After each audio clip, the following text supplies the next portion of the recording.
When my father laughed, the senators laughed with him.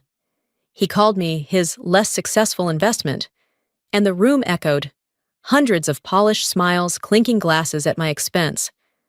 I didn't cry. I didn't move. I just counted the seconds it took for humiliation to finish its round of applause. That's when I learned something I'll never forget. In this family, truth isn't buried by lies. It's buried by laughter. My name is Brooke Sanders. And that night was the last time I let anyone decide who I was in front of a crowd. I'd sat through enough of my father's banquets to know when a room was staged for worship. But that night, something was different. My name was missing from the program, and the seat beside me sat empty, its name card torn clean off, like a secret erased in plain sight. Light from the chandeliers spilled over sequined gowns and pressed tuxedos, glinting against the scotch in my father's hand. Senator Charles Sanders, the man headlines called a living monument of American honor, raised his glass with that rehearsed smile I'd seen my entire life. He toasted my brother, Major Evan Sanders, the golden heir in uniform. As the crowd roared with applause, cameras flashed. They looked like two versions of the same legend, one in a suit, one in medals. Then his gaze drifted toward me, to the dim corner where I sat. His tone softened, but the edge cut through every word. He praised my brother for flying planes and added a polite nod to me for teaching others how they worked. Laughter rippled through the hall, refined, expensive laughter that traveled faster than truth ever could. I smiled, measured my breath, and stayed still, the way you do when turbulence hits at 30,000 feet. When the gala ended, I slipped out unnoticed. My father shook hands under the chandeliers. My brother basked in cameras. Behind them, I walked into the night, the echo of polished laughter chasing me down the marble steps. In Washington, light always belongs to those who hold the glass, and all I had left was the silence I refused to spill. Some memories don't die with the fire. They live under the ash, glowing quietly, waiting for air. I still remember Andrews Air Force Base, 10 years ago, back when I believed I'd spend my life there. I was the only woman on the engineering team developing a new vibration damping system for transport helicopters. I never wore a shiny uniform, but every screw I tightened could decide whether a pilot came home alive. That morning was cold, the kind of air that freezes your breath before you exhale. When the engine roared to life, I heard a sound that didn't belong. I shouted to abort the test, but the blast came first. The fire swallowed the hangar in seconds. I ran toward it on instinct, not bravery, dragged one man out by his vest, lungs burning from smoke. The second was trapped beneath a collapsed frame. I slammed my shoulder into the steel until it bent. The heat peeled through my gloves, my arms screaming, my breath breaking apart. Somewhere through the crackle, I heard my name shouted, and then the groan of metal folding on itself. When I woke, I was in the base hospital. Evan was there, his head wrapped in gauze, and beside him stood my father, with that same practiced smile. He leaned close and said softly, "We'll handle this quietly. No need for headlines. I was discharged for medical reasons. No hearing, no medal, no thanks." I thought that was the end, but a week later, I found the investigation file left on my desk. On the last page, Evan's signature sealed it. Incident closed, all personnel accounted for. My name wasn't there, not even in the footnotes. I tore the copy in half and shoved it into a drawer. That was the day I learned. In the Sanders family, honor wasn't something you lived for. It was something you performed after the explosion. The commanding officer, now General Reed, submitted my name for the Air Force Commendation Medal. The paperwork vanished before it reached approval. When I asked about it, a clerk shrugged and said, "Request withdrawn by higher authority." That afternoon, my father called me to his office. The walls were covered with framed photos, him and Evan shaking hands with generals, smiling under parade banners, every image polished to perfection. He placed a newspaper in front of me, the headline screaming, "The Sanders Family, a Legacy of Service." He said, calm as always, "This story doesn't need another chapter. Brooke, you understand. I asked if I hadn't earned it. He took a sip of scotch, eyes on his reflection in the glass. You're not the story people want to read. My hands shook, but my eyes stayed dry. I left without another word, packed up my apartment, and moved south. I finished grad school, started teaching aeronautical engineering at a small college in Virginia, far enough away that the Sanders name meant nothing. Every morning, when a student greeted me with "Good morning, Professor Sanders," I had to remind myself they didn't know which part of that name I'd buried. Years later, I saw an article, Major Evan Sanders awarded for heroic conduct during the Andrews Base incident. The photo showed him in uniform, holding the medal that was once meant for me. The only person who knew the truth, General Reed, retired quietly and disappeared from public life. I thought that chapter was closed for good, until the day he called me, and everything I'd buried began to breathe again. I once believed the marble walls of Washington only echoed history. Turns out, they also echo lies. 3 months after the gala, Evan's face filled every television in the city.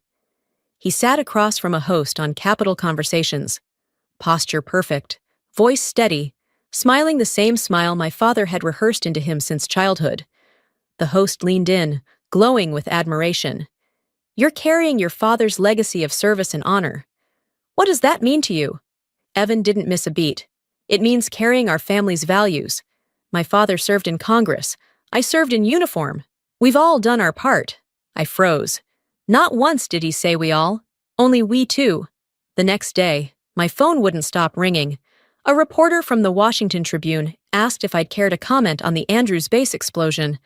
I didn't get the chance. My father called before I could answer. Brooke, stay quiet. The media doesn't need your version. My version? I said, no. The family's image comes first. I could hear the sound of his glass hitting the table. The same familiar punctuation he used every time he ended a conversation. For the first time, I didn't end it there. Then maybe it's time the family learns what image really costs. That afternoon, I walked past his office in the Capitol.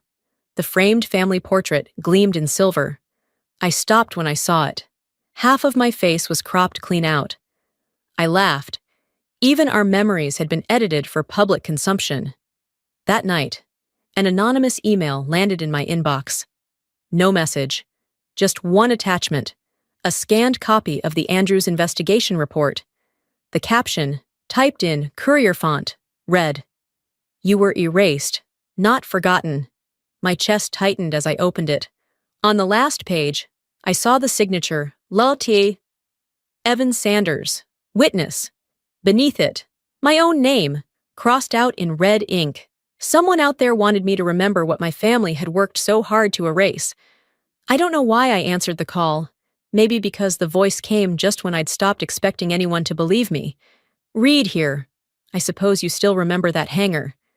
The voice was older, rough around the edges, but solid. My throat tightened. General Reed, he said, I owe you a medal. Miss Sanders, 10 years late, but I don't forget things like that. I let out a dry laugh. Medals belong to stories people want to tell. Mine doesn't. He cut me off. They buried your name, not your deed. The next morning, a package arrived, small, sealed with the Air Force insignia. Inside was the original investigation report, edges singed. My name stood there in bold print, rescued by engineer Brooke Sanders. Below it, witnessed by Lieutenant Evan Sanders. I read it again and again, each stroke of ink slicing through 10 years of silence. Evan had known. He had known from the start. I called him. His voice came low, cautious. Brooke, please, not now. You knew. A pause. Then, Dad made me sign it. He said it was better for everyone. Everyone but me. Silence stretched between us until he whispered. He said it would protect the campaign. I asked. And did it? Did burying me win him the election? No answer. Only his breathing, heavier now. Don't let this destroy the family, he said finally. I felt something inside me crack open, cold, clean. It's not destroying the family. Evan. It's unearthing it. When I hung up, the room was utterly still. The truth had been dug up. It was no longer buried. It was waiting. I hadn't planned on going, but the invitation printed with family attendance required made me laugh out loud. If they'd already cut me out of the family portrait, why still need me at their table? That night, the Virginia estate blazed with light, flags lined the lawn, and the air buzzed with the hum of local news cameras lined up like soldiers. Inside, my father worked the crowd with his flawless charm, his lapel mic gleaming under the chandeliers. In this house, he announced, service isn't a word, it's a bloodline. Applause thundered, champagne flutes clinked. I sat at a side table, just close enough to hear the next line slice through me. Of course, not everyone carries a uniform, he added smoothly. But some carry our family name with grace. The laughter that followed sounded rehearsed, like a choir trained to mock politely. Evan didn't join them. His head bowed slightly, his fingers trembling against his glass. When the crowd moved toward the buffet, I stepped outside to breathe. The air was cooler there, honest, through the open patio doors. I caught my father's voice on the phone with his campaign advisor. Carter, erase her service record completely, he said. I don't want journalists finding her name tied to the Andrews file. We're running on integrity. Can't risk a liability. Carter's voice came muffled. And General Reed? He's old, my father answered. He'll stay quiet for the right donation. The words hit me like a punch. My heartbeat pounded like an engine ready to blow. He wasn't just ashamed of me. He was erasing me. I walked back inside, the room spinning with laughter and music. Evan was surrounded by uniformed officers, talking about the Sanders legacy. When our eyes met across the room, I saw recognition in his face, and shame. He knew what I'd heard. I left before dessert, slipping out unnoticed. The road home was dark and quiet, the kind of silence that feels alive. I whispered it aloud, just to hear how it sounded. If silence built his empire, truth will take it down. The next evening, rain battered the windows like restless fingers. I'd just locked the door when the knocking started. 3 quick, desperate hits. Evan stood there, drenched, shirt clinging to his shoulders, tie hanging loose like he'd been fighting his own conscience. Brooke, please, just listen. I crossed my arms, leaning against the doorframe. You finally found your voice? I know you heard Dad last night. I did. I heard you too. You said nothing. He stepped inside, dripping water onto the floor. The lamplight flickered against his face, worn and unguarded. He looked smaller without the uniform. He told me if I ever mentioned your name again in a report, he'd end my career. I was 24. I thought keeping quiet was loyalty. Loyalty to who? I asked. Him? Or the lie? He dropped his gaze. I signed that report to protect him, but every time I see your hands, those scars, I remember what I did. I turned toward the wall where my scorched blueprint hung in its frame, the edges still blackened. You let him turn my fire into your promotion. He swallowed hard. Reed reached out to me too. He's coming to the gala tomorrow. He said he's done playing politics. I said nothing. If he speaks. Dad's career is over, Evan said quietly. The media will destroy him. And if he doesn't, you'll stay erased. We stood there, the sound of rain filling the silence between us. I looked at him and spoke softly, almost kindly. Then let's see which one of us can live with silence longer. He closed his eyes, and a single drop of water fell from his hair onto the hardwood between us. I opened the door. I'll be there tomorrow, I said. Not to ruin him, to reclaim myself. When the door shut behind him, the storm outside finally matched the one I'd been carrying inside for years. The Jefferson ballroom blazed so bright it hurt to look at, the chandeliers casting a glow too clean for the truth hiding underneath it. I stepped into the sea of tuxedos and evening gowns, every laugh polished, every word rehearsed. At the center of it all, my father stood beneath the spotlights, voice warm, posture perfect, drinking in his applause. Evan sat beside him, the mirror image of everything our name was supposed to mean. Same smile, same posture, same lie. My father's voice carried over the crowd. My son, Major Evan Sanders, carries the Sanders honor with grace and strength. Then he paused, eyes sweeping the room until they landed on me. And some honors, he said, can't be worn. Laughter rippled through the audience, smooth and practiced. I sat still, counting each heartbeat, the hum of the lights buzzing against my skin. For years, I thought silence was defense. Tonight, it was my weapon.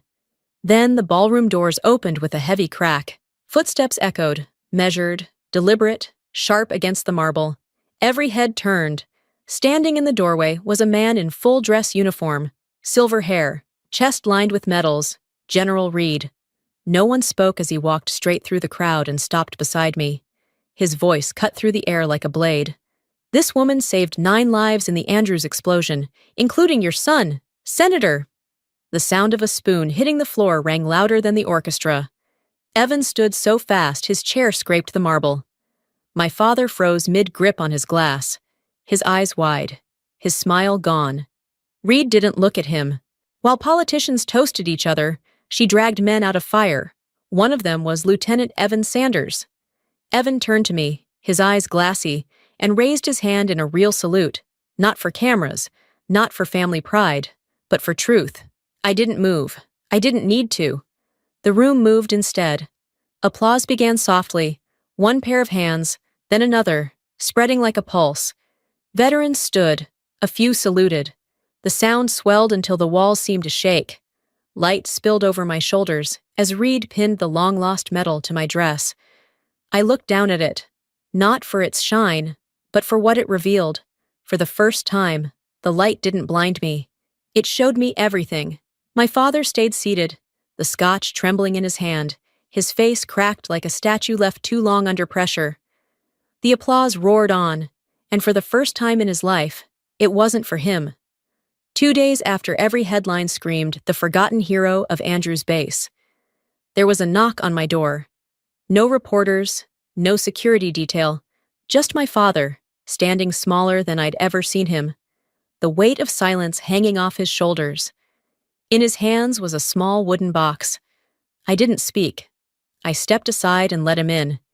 He sat at the kitchen table I'd bought secondhand, the one too ordinary for a man like him. He slid the box toward me. This was your mother's. She wanted you to have it. Inside was a worn leather notebook, the pages yellowed. My mother's handwriting still graceful and steady. Never let power define worth. Let breath define peace. My throat tightened. My father's voice cracked as he spoke. I thought I was protecting our name. Turns out, I was burying yours. I saw you that night, Brooke. I just didn't want to see it. He didn't ask for forgiveness. He just sat there, his hands trembling against the wood.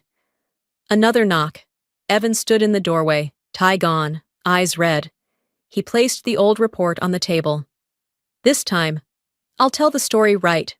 I looked at him, then at my father. Then start by telling it to him. Evan turned, voice shaking. She saved my life. Dad, you just saved your seat. My father's eyes dropped to the notebook. A single tear darkened the ink of my mother's words. I didn't hate him anymore, but I didn't save him either. I just breathed, slow, steady, and finally free. Morning in Charlottesville was clear as glass. I brewed my coffee, opened the window, and let the wind hum through the curtains. The house was quiet, peaceful in a way I'd never known peace to be.